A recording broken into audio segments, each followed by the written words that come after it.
Hello बच्चों, स्वागत है हमारे यूट्यूब चैनल फिजिक्स विद के उत्तम में। और आज हम लोग 11th क्लास की फिजिक्स में आज हम लोग पढ़ेंगे गति के नियम का लेक्चर नंबर 12। और आज हम लोग पढ़ेंगे सेंट्रीपिटल फोर्स यानी अभिकेंद्र बल क्या होता है। हालांकि ये टॉपिक हमारा वृत्तीय गति से संबंधित है, सर्कुलर मोशन से रिलेटेड है, लेकिन एनसीईआरटी बुक के क्रम के अनुसार से इस टॉपिक को यानी अभिकेंद्र बल वाले टॉपिक को ये गति के नियम वाले चैप्टर में रखा गया है। जबकि इसके पहले वाला जो चैप्टर था समतल में गति, उसमें हम लोगों ने वृत्तीय गति के बारे में कुछ चीजों को जाना था, ठीक है ना। जैसे कोणीय वेग क्या होता है, अभिकेंद्र त्वरण क्या होता है, कोणीय वेग और रेखीय वेग में क्या रिलेशन होता है, अभिकेंद्र त्वरण का सूत्र भी निकाला गया था, ठीक है ना।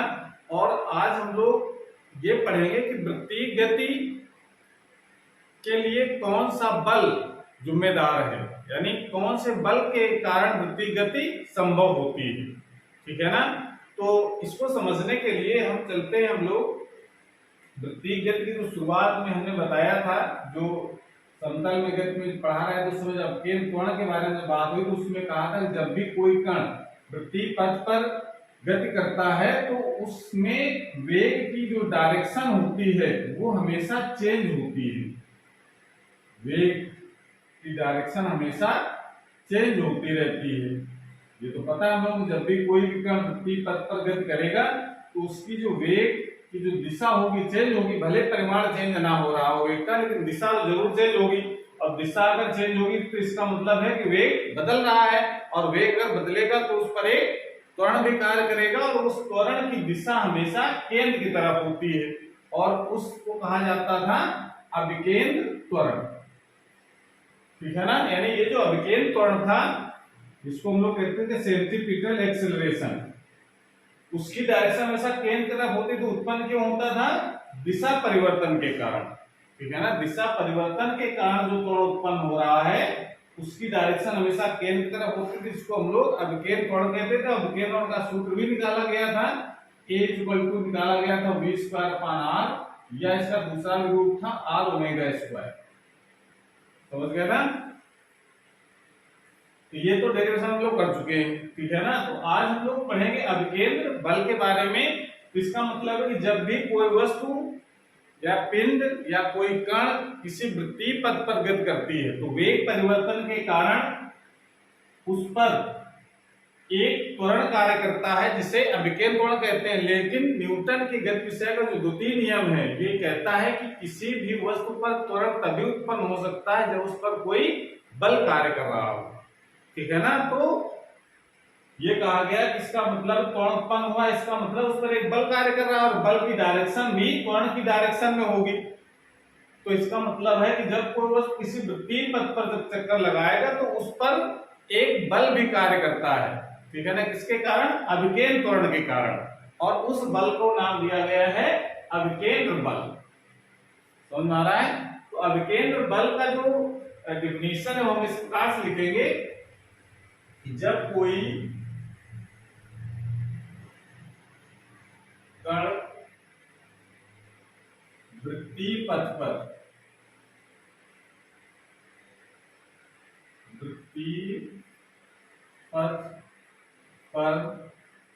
एक समान चाल से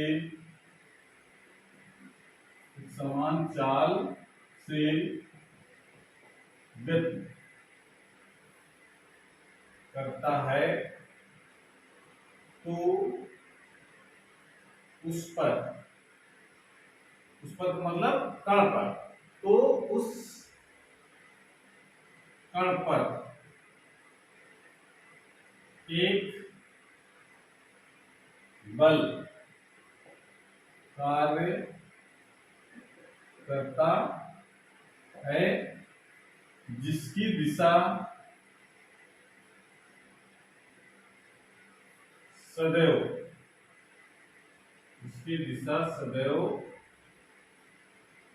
वृत्त के केंद्र की ओर होती है। इस बल को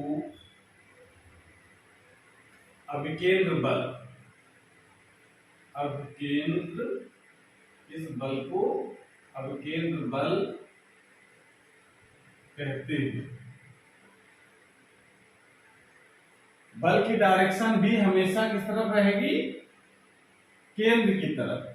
पिंड चाहे जहां हो, वस्तु चाहे जहां हो, कण चाहे जहां हो, अगर वृत्तीय पथ पर चक्कर लगा रहा तो उसकी डायरेक्शन हमेशा केंद्र की तरफ होगी, उस बल की डायरेक्शन। ठीक है ना? डायरेक्शन भी लगातार चेंज होगी। अब इस डायरेक्शन में है, जब कण यहाँ पहुंच जाए इस डायरेक्शन में हो जाएगा, यहाँ पहुंच जाए इस डायरेक्शन हो जाएगा, लेकिन डायरेक्शन चेंज होगी, लेकिन रहेगी हमेशा केंद्र की तरफ। ये जिसका केंद्र है वो इस तरफ हमेशा डायरेक्शन होती है। तो अगर इस पिंड का द्रव्यमान अगर हम m मान लेते हैं, जो चक्कर लगा रहा है, तो आप लिख सकते हैं यदि कण का द्रव्यमान, कण का द्रव्यमान m है, तो कण पर कार्य करने वाला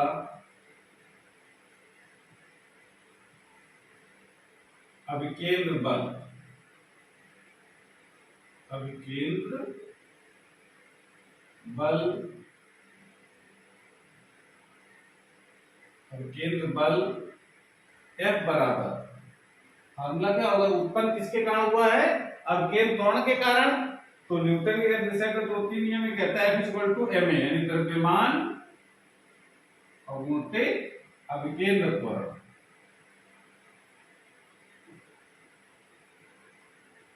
इसको सिंपल रूप में लिख सकते हैं हम लोग, द्रव्यमान m, और त्वरण के सूत्र भी हमने बताया है 2 v²/r रखेंगे तो एक ये वाला रूप हो जाएगा। ठीक है ना? और या फिर हम रखते हैं दूसरा वाला रूप r⍵², ये वाला फार्मूला हो जाएगा। और नहीं तो इस वाले फार्मूले में हम लोग एक रिलेशन जो पढ़ चुके हैं, रेखीय वेग और कोणीय वेग संबंध, v = r⍵, ये अगर यहाँ भी रख दें उसको सॉल्व करें तो r⍵² आ जाएगा। तो ये इसके अभिकेंद्र बल का फार्मूला है, जिसका मान पिंड के द्रव्यमान पर निर्भर करता है, पिंड के वेग पर निर्भर करता है और त्रिज्या पर निर्भर करता है। ठीक है ना? तो इस तरीके से इसका फार्मूला आप बना सकते हैं। बात क्लियर हुई? अभिकेंद्र बल एक ऐसा बल है जो अभिकेंद्र त्वरण के कारण उत्पन्न होता है, और त्वरण किसके कारण उत्पन्न होता है? वेग परिवर्तन के कारण। ठीक है ना? वेग परिवर्तन के कारण त्वरण उत्पन्न होता है, उसको अभिकेंद्र त्वरण कहते हैं। और अभिकेंद्र त्वरण के कारण जो बल कार्य कर रहा है, ठीक है ना, जो न्यूटन के गतिविधि का द्वितीय नियम में कहता है कि बिना बल के त्वरण संभव नहीं है। अगर बल कार्य कर रहा है इसका मतलब त्वरण उस पर लगेगा, इसका मतलब है उस पर बल कार्य कर रहा होगा। उस बल को हम लोग नाम देते हैं अभिकेंद्र बल। और एक ऐसा बल है जो वृत्तीय गति कराता है, यानी इस बल के बिना वृत्तीय गति संभव नहीं है। ये पॉइंट एक महत्वपूर्ण है कि अभिकेंद्र बल अगर कार्य नहीं करेगा तो इस पर वृत्तीय गति संभव नहीं हो। और रियल में देखा जाए तो यह अभिकेंद्र बल कोई नया बल नहीं है, यह कह सकते हैं कि ये कोई बल होता ही नहीं। ये दूसरे जो बल होते हैं वो अभिकेंद्र बल का काम करते हैं परिस्थितियों के हिसाब से। ठीक है ना? तो कौन से बल होंगे जो अभिकेंद्र बल का काम करेंगे, इसका एग्जांपल हम लोग देखते हैं। इसको नोट कर लीजिए, पहले इसका फार्मूला आपको याद रखना है।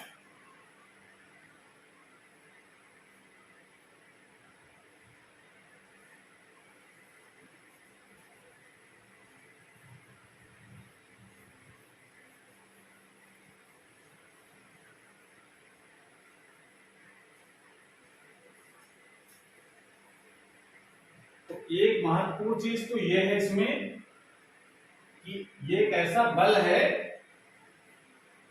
कि अगर ये बल अगर कार्य नहीं करेगा तो वृत्तीय गति पिंड नहीं कर सकता है।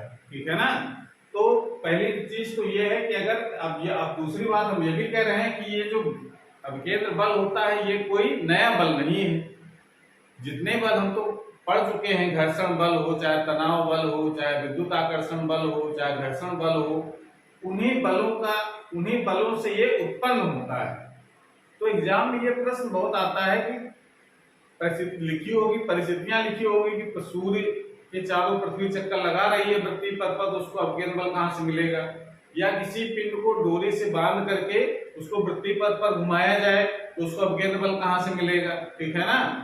या इलेक्ट्रॉन नाभिक के चारों चक्कर लगा रहे हैं तो उसको अपकेंद्र बल कहां से प्रदान होता है, समझ में आ रहा। तो ये सब चीजें आपको याद करनी है और समझना है कि जो अपकेंद्र बल है वो कोई नया बल नहीं है, जो भी उस परिस्थिति के अनुसार जो वहां पर बल आएगा वो अपकेंद्र बल का काम करने लगेगा।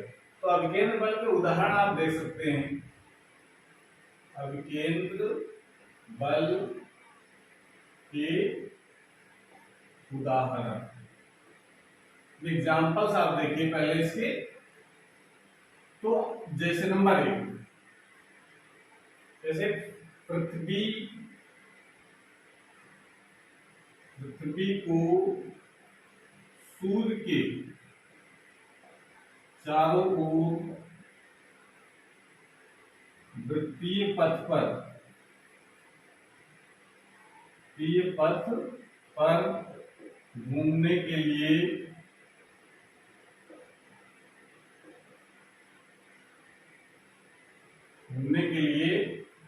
आवश्यक अपकेंद्र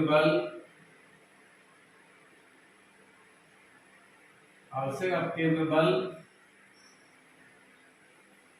पृथ्वी व सूर्य के बीच कार्य करने वाले गुरुत्वाकर्षण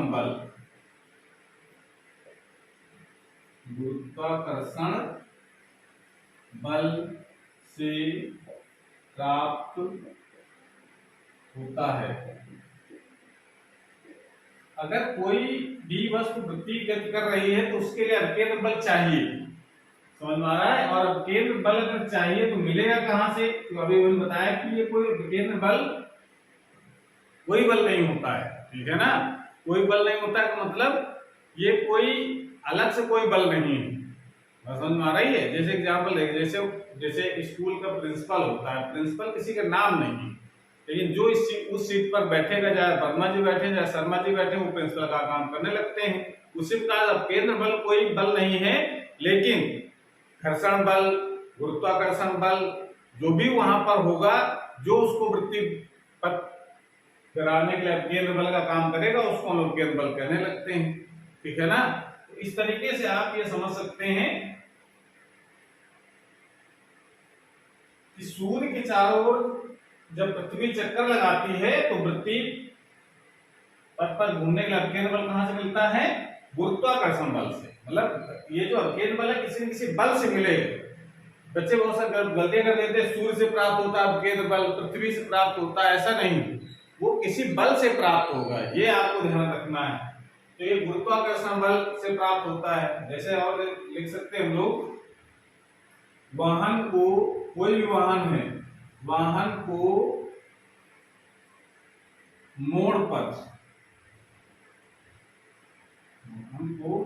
पर घूमने के लिए, घूमेगा तो वृत्तीय पथ अपनाएगा, तो वाहन को मोड़ पर घूमने के लिए आवश्यक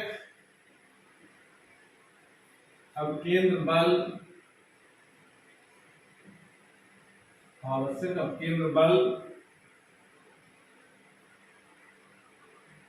टायर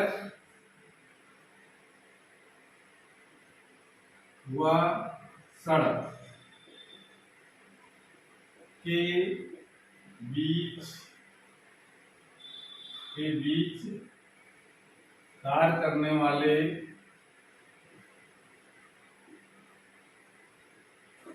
घर्षण बल से प्राप्त होता है। अगर घर्षण बल से प्राप्त ना होता अगर, तो भी वृत्तीय गति संभव नहीं थी, यानी वाहन मुड़ नहीं सकता था किसी मोड़ पर, ठीक है ना। सड़क कहीं गीली होती है तो घर्षण बल कम हो जाता है, तो जो अपकेंद्र बल जितना चाहिए उतना नहीं मिल पाता है, तभी उस गाड़ियां जो है सड़क पर स्लिप कर जाती हैं, बाहर तरफ सीधी रेखा में चलने का प्रयास करती हैं तो वो आगे गड्ढे में गिर जाती हैं, ठीक है ना। तो ये घर्षण बल से प्राप्त होता है जब भी कोई वाहन किसी मोड़ को पार करता है। जैसा हम लिख सकते हैं आप कि दूरी से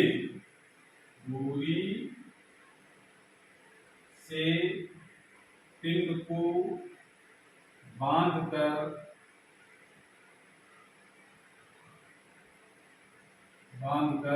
वृत्तीय पथ पर घुमाने पर, दूरी से पिंड को बांधकर वृत्तीय पथ पर घुमाने पर आवश्यक अपकेंद्र बल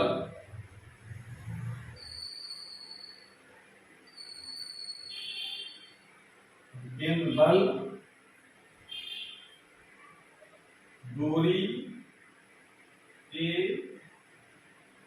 तनाव बल से प्राप्त होता है। तो तनाव बल से प्राप्त हो जाएगा, ठीक है ना। नोट कर लीजिए इसको। एक नंबर के एग्जाम में पूछे जाते, कंपटीशन एग्जाम में पूछे जाते हैं कि अपकेंद्र बल कहाँ से प्राप्त होता है, ठीक है ना। बिना अपकेंद्र बल के तो वृत्तिगत संभव नहीं है, ये पॉइंट हमेशा ध्यान रखेंगे। बिना अपकेंद्र बल के वृत्तिगत संभव नहीं होती है, ठीक है ना। जहां कहीं भी वृत्तिगत हो रही है यानी उस पर अपकेंद्र बल कार्य करेगा, और अपकेंद्र बल अगर कार्य नहीं करेगा तो वृत्तिगत होगी भी नहीं। इतना महत्वपूर्ण बल है वृत्तिगत कराने के लिए। वृत्तिगत कराने की पूरी जिम्मेदारी जो है वो अपकेंद्र बल की है, और अपकेंद्र बल जहां से प्राप्त हो रहा है अगर वो जुगाड़ नहीं प्राप्त होने का तो अपकेंद्र तो फिर वृत्तिगत संभव नहीं हो पाएगा। अगला इसका एग्जाम्पल लिख सकते हैं चौथे नंबर का कि नाभिक के चारों ओर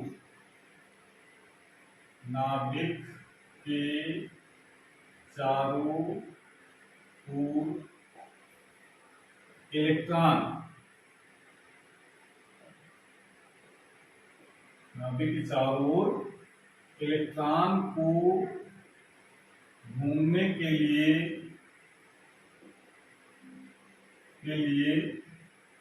आवश्यक अपकेंद्र बल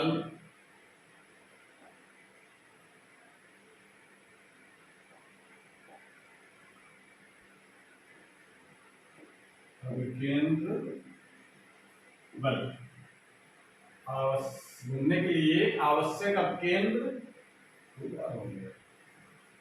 अपकेंद्र बल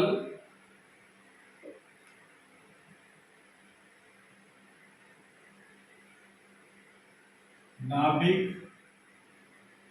तथा इलेक्ट्रॉन के बीच कार्य करने वाले विद्युत आकर्षण बल